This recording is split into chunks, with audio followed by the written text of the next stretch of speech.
दोस्तों नमस्कार, आदाब, सत श्री अकाल। उर्मिलेश संवाद के इस कार्यक्रम में आपका बहुत-बहुत स्वागत है। मैं हूं उर्मिलेश। हमारे देश के प्रधानमंत्री नरेंद्र मोदी जी कई बार कह चुके हैं कि जो भी अमेरिका के साथ व्यापारिक संबंध हैं, वो फिर से पटरी पर आ जाएँगे। और आज जब देश के लोगों ने अखबारों पर नज़र डाली सुबह-सुबह, तो सभी अखबारों में बहुत प्रमुखता से खबर छपी थी। आज के अखबारों की बात मैं कर रहा हूं। और वो ये थी कि trade deal talks back on track, Goyal net team in US next week. यानी जो अपने देश के वाणिज्य मंत्री हैं गोयल साहब, उनके नेतृत्व में जो टीम है वो अमेरिका में होगी नेक्स्ट वीक, और जो व्यापारिक रिश्ते हैं वो बिल्कुल ट्रैक पर पटरी पर आ रहे हैं। इसके अलावा हमारे जो विदेश मंत्री हैं जयशंकर साहब, वह भी न्यूयॉर्क में मिलेंगे। वहाँ के टॉप जो लीडर्स हैं अमेरिका के, खासकर विदेश नीति और ट्रेड पॉलिसी को लेकर जो डिस्कशन चल रहा है उसमें। तो ये बड़ी खुशगवार खबर सुबह-सुबह दिखाई पड़ी, लेकिन फ़ौरन थोड़ी देर के बाद एक भयानक विस्फोटक खबर आई, और वो खबर ये थी कि डोनाल्ड ट्रंप, हमारे देश के प्रधानमंत्री के बहुत ही प्रगाढ़ मित्र, दोनों एक-दूसरे को मित्र कहते हैं, इस वक़्त भी मित्र कह रहे हैं। उन्होंने H-1 वीज़ा आदेश जो था, कार्यकारी आदेश, उन पर उन्होंने हस्ताक्षर कर दिया। और हस्ताक्षर करने का मतलब ये हुआ कि वो जो H-1B वीज़ा है, वह अब 88 लाख रुपए, $1 लाख, ये कीमत उसकी हो गई, जो 1 लाख और 6,000 के बीच 6 लाख के बीच पड़ती थी। तो ये एक ऐसा फैसला है अमेरिका का, जो जो उसका टैरिफ का फैसला है, इंडो पाकिस्तान रिलेशन में जिस तरह का उसने कदम बढ़ाया, उस तरह का फैसला है। उससे भी बढ़ चढ़कर यह है कि हमारे आईटी इंडस्ट्री पर ये बहुत बड़ा हमला, इसको विशेषज्ञ मान रहे हैं। इसका क्या परिणाम होगा?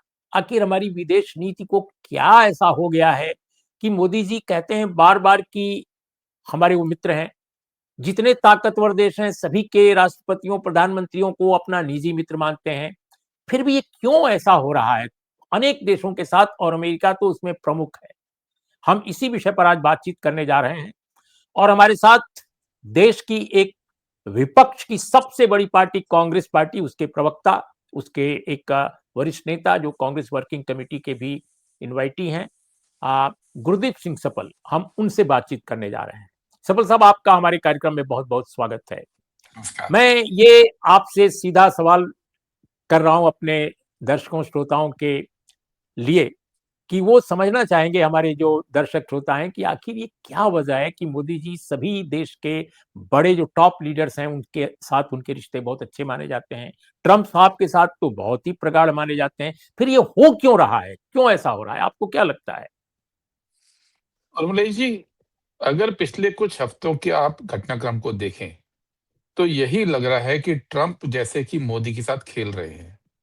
वो भारत के ऊपर कठोर कदम उठाते हैं, वो भारत के ऊपर लगातार दबाव की राजनीति पे हैं, लेकिन एक आध लाइन, एक आध ट्वीट मोदी की तारीफ में कर देते हैं।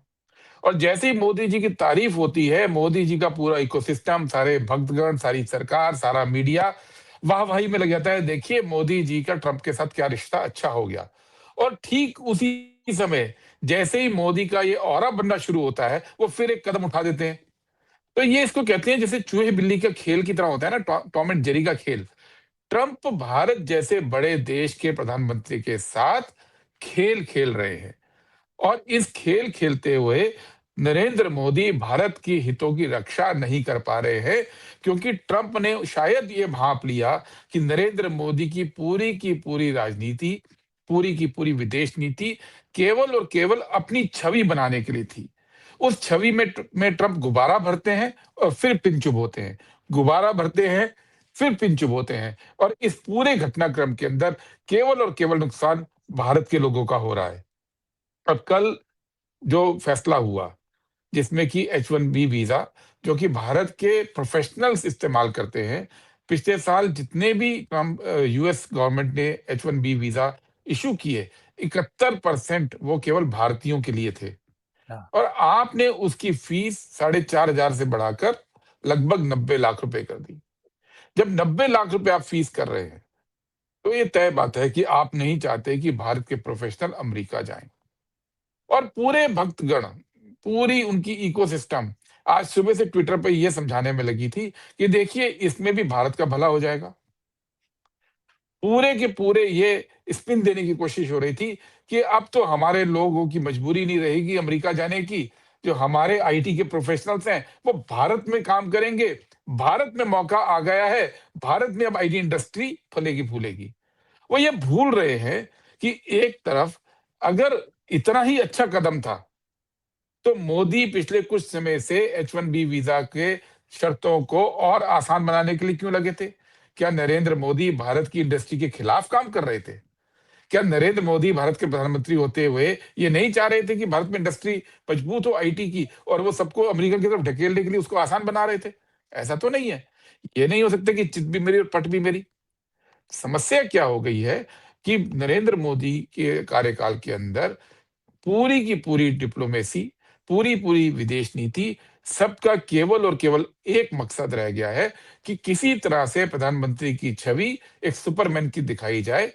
समस्या ये है कि देश के हित जो होते हैं और अंतर्राष्ट्रीय डिप्लोमेसी, वो एक व्यक्ति की छवि से जुड़ी नहीं है।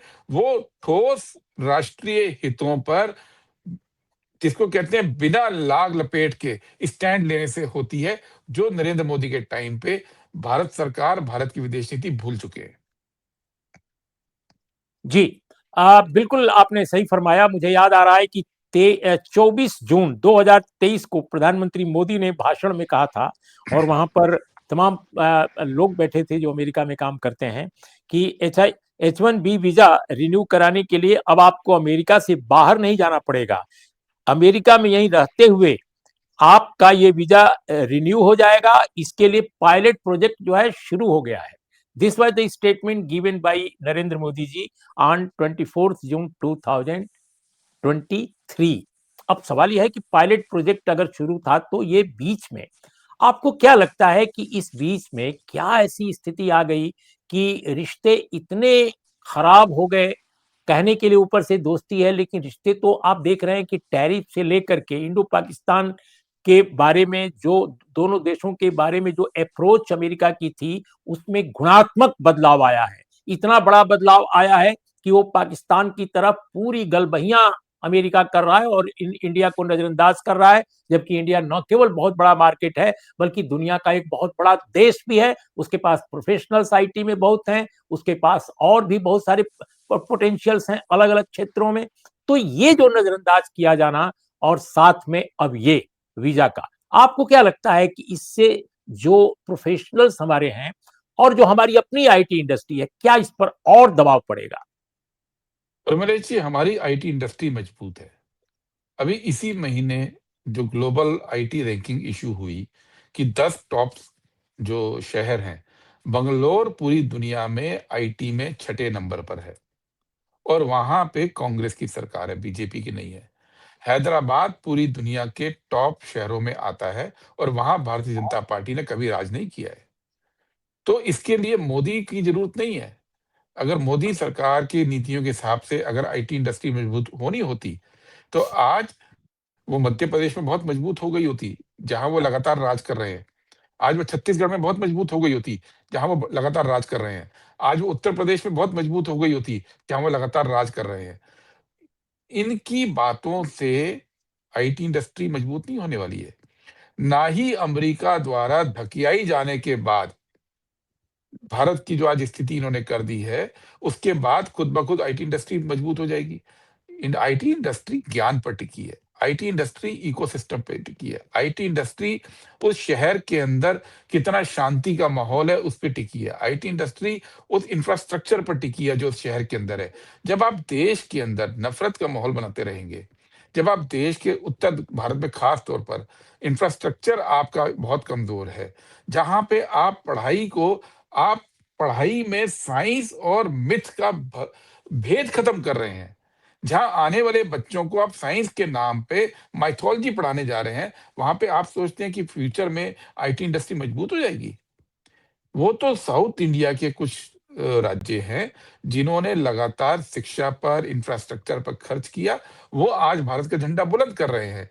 या आईआईटीज़ हैं जो नेहरू जी के ज़माने में परिकल्पित हुई और जिन आईआईटीज़ में पढ़कर आज भारत का झंडा बुलंद कर रहे हैं लोग। इसमें नरेंद्र मोदी का कोई योगदान नहीं है, भारतीय जनता पार्टी का कोई योगदान नहीं है।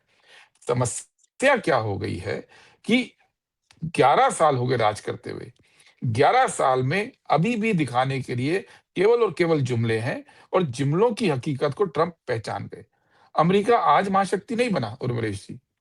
जब भारत आजाद हुआ था, तब भी अमेरिका विश्व की महाशक्ति था। लेकिन कभी भी अमेरिका के आगे भारत झुका नहीं था, तन के खड़ा होता था।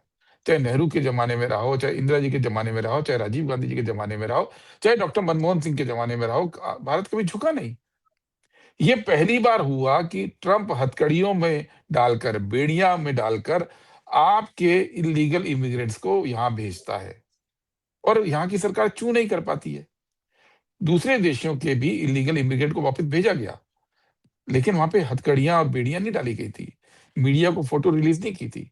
जब ट्रंप ये समझ गया है कि जितनी मर्जी भारत की जनता को आप बेइज्जत कीजिए, जितना मर्जी यहाँ की सरकार को बेइज्जत कीजिए, उसके ऊपर दबाव बनाइए, वो चू नहीं करेगी। वो ट्रंप ने नाप लिया है। एक होता है ना, एक साइजिंग अप अ पर्सन अंग्रेजी में कहते हैं कि आप नाप लेते हैं कि व्यक्ति का कद कितना है।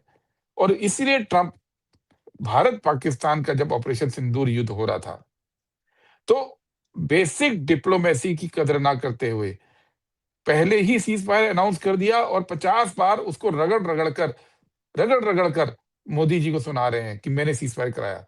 लेकिन हिम्मत नहीं हुई नरेंद्र मोदी जी की कि भारत के अंदर, भारत के बाहर या संसद के अंदर या किसी भी रूप में ट्रंप के इस बयान का विरोध कर सके। जब भारत जैसे मुल्क का प्रधानमंत्री, जो दुनिया की टॉप आर्थिक शक्ति है और नरेंद्र मोदी के पीएम बनने से पहले दुनिया के चौथे, 5वें नंबर की शक्ति बन चुका था।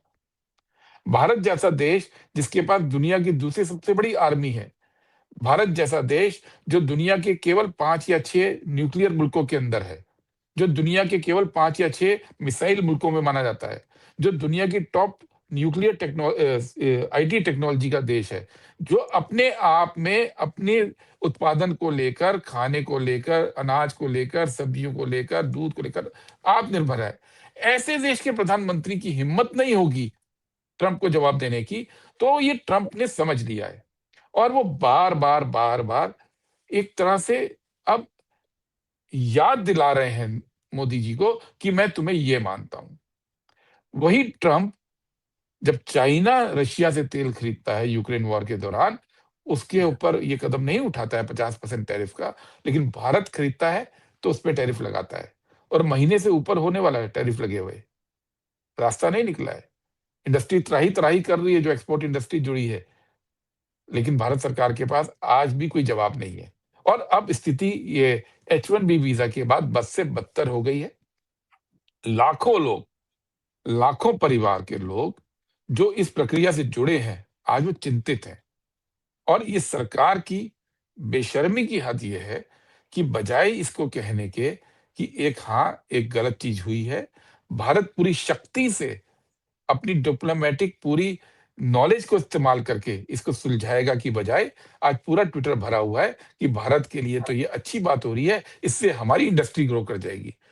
इतना मूर्ख अगर भारत के युवाओं को, प्रोफेशनल्स को अगर मोदी सरकार समझ रही है, तो मुझे लगता है अब उनके बुरे दिन खुद के शुरू हो गए हैं। अ, मैं इसी विषय पर आ रहा था, आपने जो अभी लास्ट में टिप्पणी की है, कि मैं ये समझना चाहता हूँ आपसे कि सोशल इम्पैक्ट इसका क्या होगा भारत में?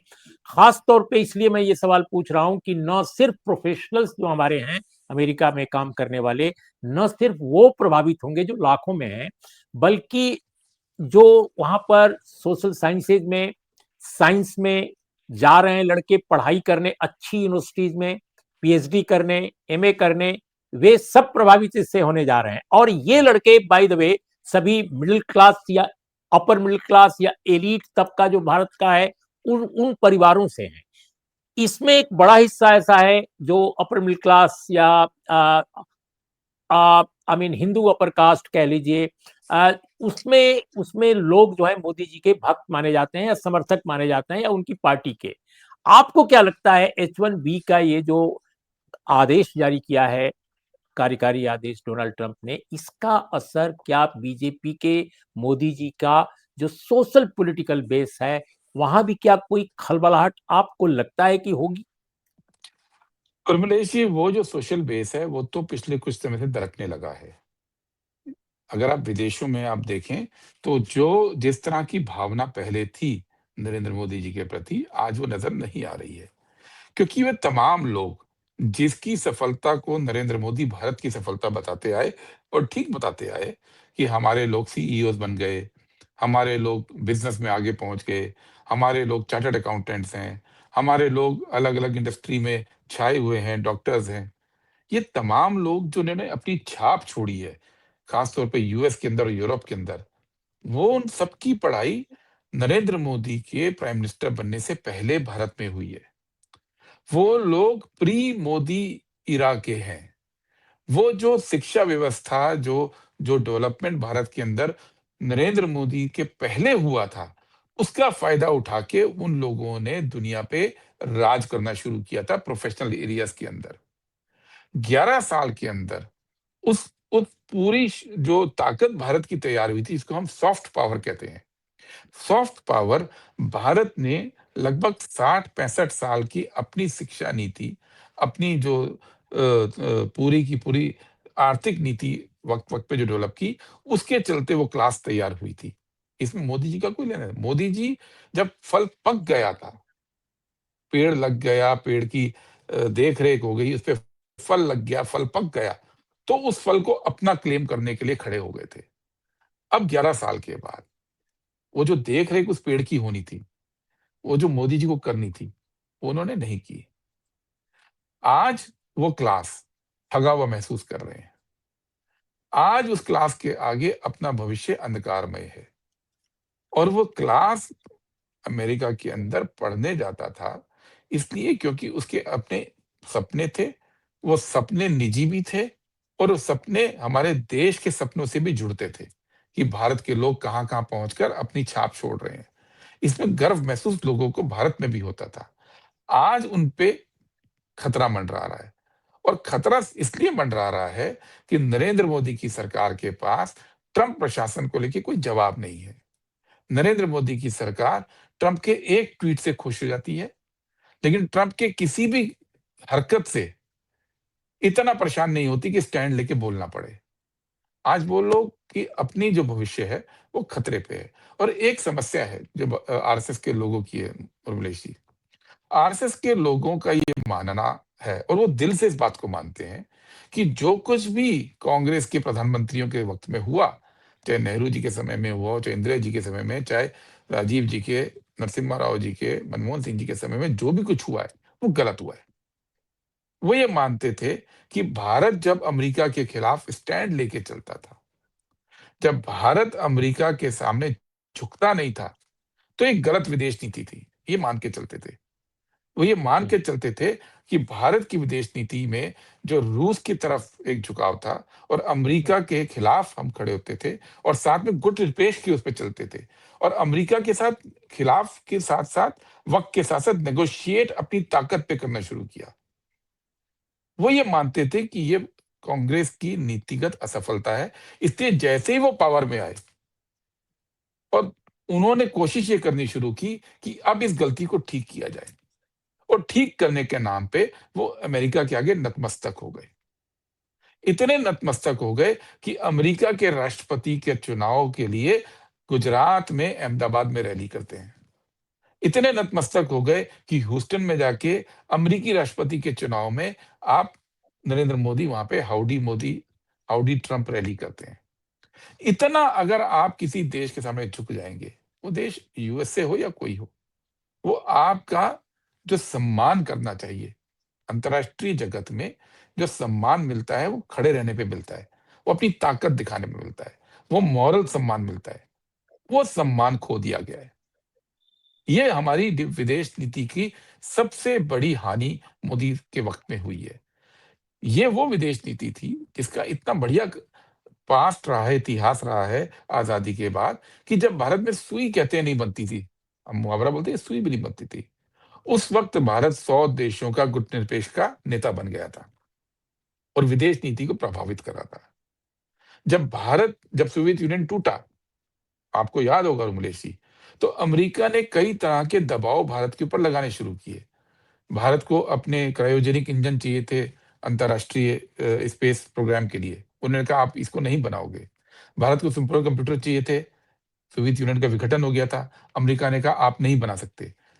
भारत ने अपने यहाँ नरसिम्हा राव जी की सरकार थी, तय किया कि हम अमेरिका की नहीं सुनेंगे, हम अपनी टेक्नोलॉजी बनाएंगे और अपनी टेक्नोलॉजी बनाई और अमेरिका को दिखा दिया और आज भारत स्पेस में, सुपर कंप्यूटिंग में दुनिया के नंबर 1, नंबर 2, नंबर 3 देशों में आता है। ये वो अमेरिका है। वो इज्जत इसलिए करने लगा था भारत की कि भारत ने 90s में उन तमाम सेक्शंस को इग्नोर करके अपनी टेक्निकल, अपनी स्पेस, अपनी आर्थिक हैसियत बनाकर दिखाई थी। ये वो अमेरिका है, वो झुका फिर 2009-10 के दौरान और भारत से न्यूक्लियर ट्रेड डील की। ये शक्ति प्रदर्शन भारत का था, जो भारत की उस समय की कांग्रेस की सरकारों ने तय करके चलाया था। जब गैट और डंकल की बात हो रही थी 1992, हम्म, 93, 94 में, तो पूरी दुनिया के अंदर अमेरिका का दबाव था 2 सेक्टर के ऊपर कि एक कृषि क्षेत्र के अंदर टैरिफ की बात अमेरिका की मानी जाए और दूसरा जो फार्मास्यूटिकल्स है, दवाइयों का क्षेत्र है और बाकी पेटेंट, वहां पे प्रोसेस प्रोडक्ट पेटेंट किया जाए। यानी कि अगर एक दवाई बन गई, अब उस दवाई को सस्ते रास्ते से कोई दूसरा नहीं बना सकता। और भारत लड़ा, कांग्रेस की सरकार थी, भारत लड़ा, अमेरिका को इस लड़ाई में हरा के दोनों चीज अपने यहां बचा ली। आज वही भारत के ऊपर ट्रंप दोबारा दबाव डाल रहे हैं कृषि क्षेत्र के लिए, दुग्ध क्षेत्र के लिए। लेकिन आज वो मॉरल अथॉरिटी मोदी राज के अंदर खत्म हो गई है, क्योंकि आप झुक गए।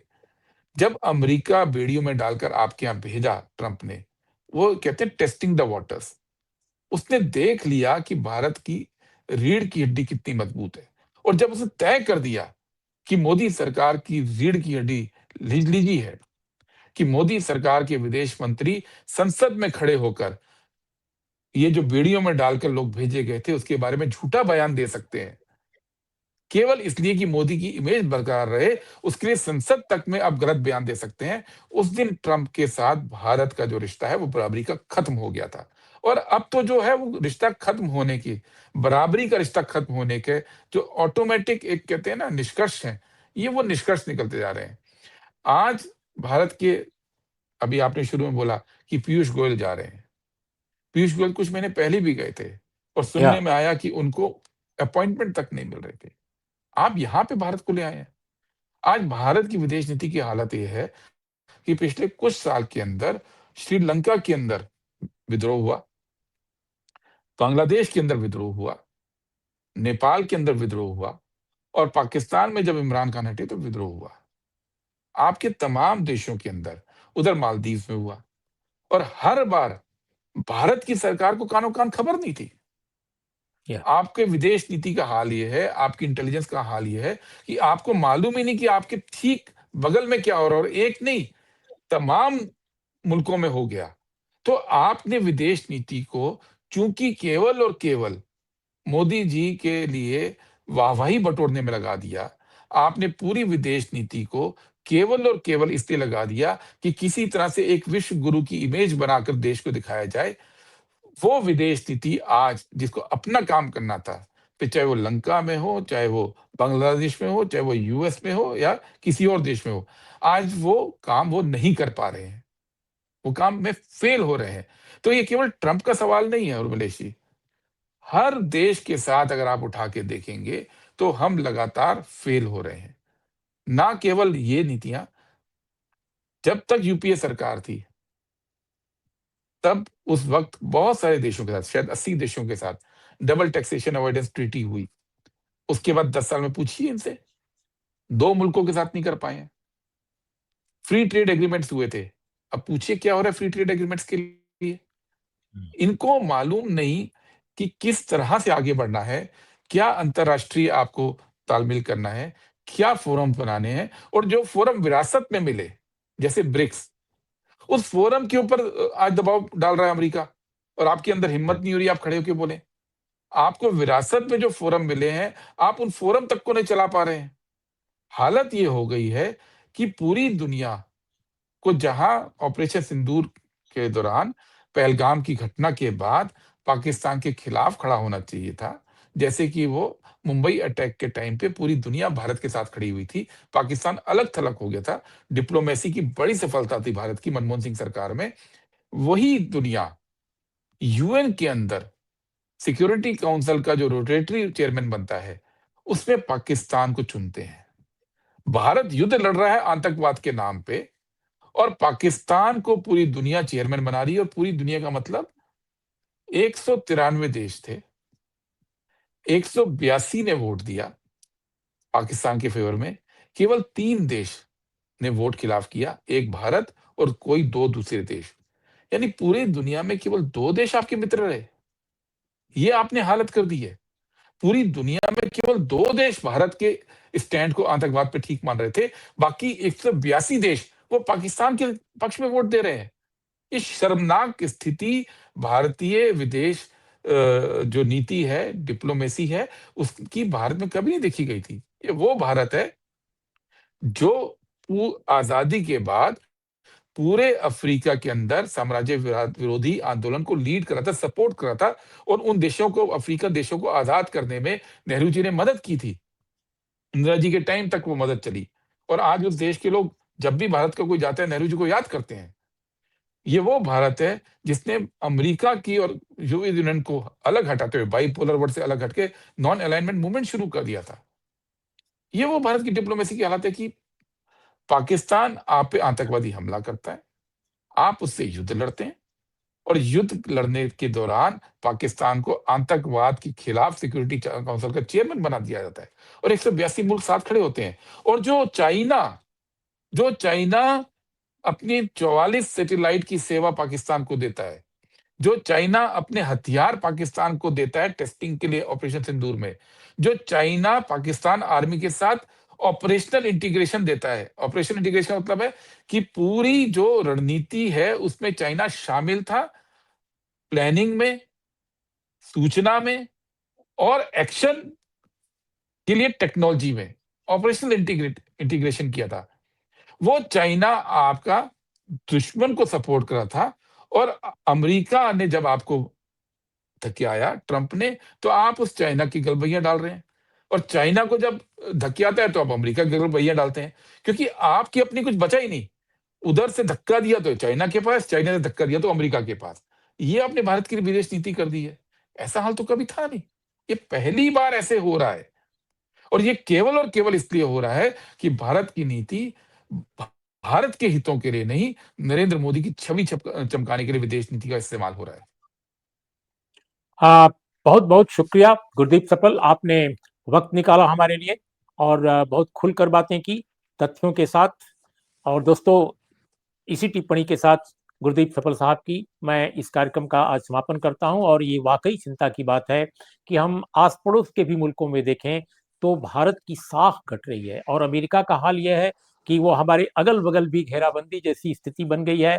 तमाम ऐसे देशों के साथ उसकी सक्रियता बहुत बढ़ गई है, उन देशों के अंदर भी और उन देशों के बायलेटरल जो फोरम्स हैं उन पर भी। ये भी चिंता का एक अलग विषय है, हम इस पर भी बात करेंगे। तो बहुत बहुत धन्यवाद दोस्तों। आपको कैसा लगा हमारा कार्यक्रम जरूर बताइएगा। हमें अपनी सलाह, अपने सुझाव, शिकायतें सब कुछ आप देते रहिए, और सब्सक्राइबर बनाइए भी। नमस्कार। नमस्कार।